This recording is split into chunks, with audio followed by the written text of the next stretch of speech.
Welcome to Movie Monster Matchups. In this week's episode, we have a creature from the treacherous hills of Transylvania, who was portrayed in this 1922 German expressionist film, Nosferatu. I always found it funny how painfully obvious it is in this movie that terrible things are about to happen to the main character, and he just decides to sleep at the Count's castle anyway. I mean, you can always assume if you go over to someone's house and it looks like this outside, you should go home. Especially if the guy is freaking staring at you like that. Allow me to introduce this week's first contender, the Count! Deep in the cellars of the Paris Opera House lurks our next monstrous contender. He was born during the Boulevard Massacre and was a self-educated master of the black arts, and at one time was exiled to Devil's Island for the criminally insane. But of course he escaped. Allow me to introduce perhaps the ugliest man in film history, the Phantom of the Opera.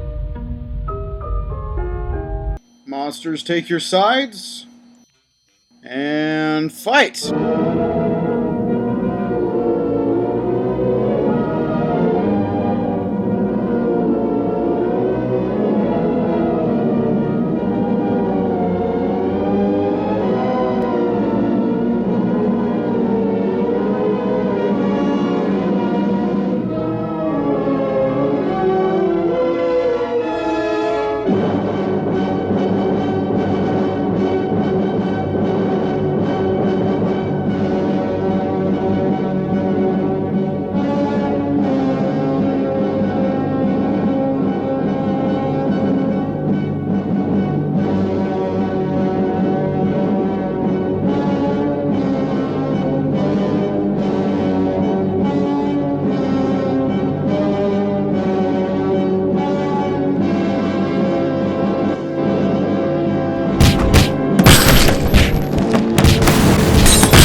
To decide on a winner for this explosive brawl, I have rated both monsters in their brains, toughness, and bitchin' abilities. They also will receive up to a 5-point penalty for any fatal flaws that they possess.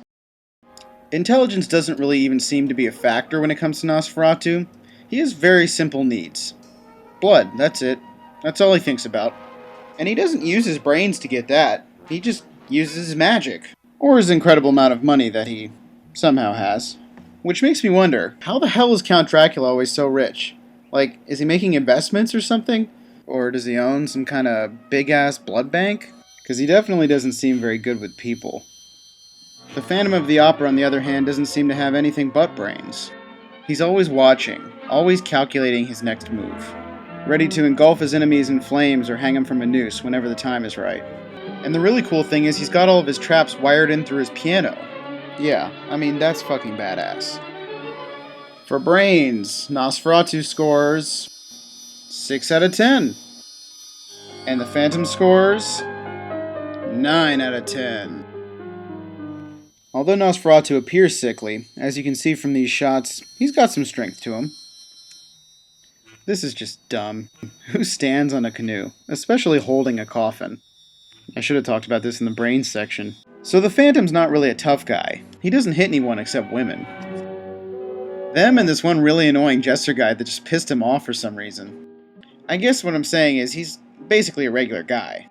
Well, aside from the women beating. Toughness. Nosferatu scores 7 out of 10, giving him a total of 13.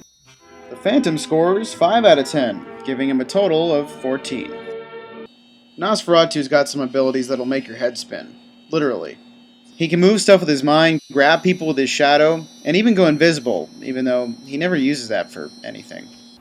He can also drive people completely freaking insane. They'll be eating flies, spiders, you name it. The Phantom's abilities are provided through his traps. One is that he can basically noose you from anywhere in the opera. Then he's got exploding barrels, trapdoors, drowning chambers, and burning rooms of some kind. His only disadvantage is he has to fight on his own turf. Bitchin' abilities. Nosferatu scores 8 out of 10.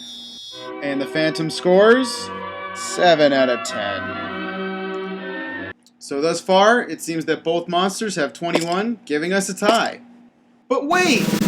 Nosferatu fatal flaw! Too distractible! That's right, all it takes is him seeing one hot chick, and this guy forgets he can't be out in the sun. That's sorta like you forgetting you have to Breathe. Phantom of the Opera wins! Got any ideas for another monster matchup? Leave it in the comments and I'll see what I can do. And please remember to subscribe.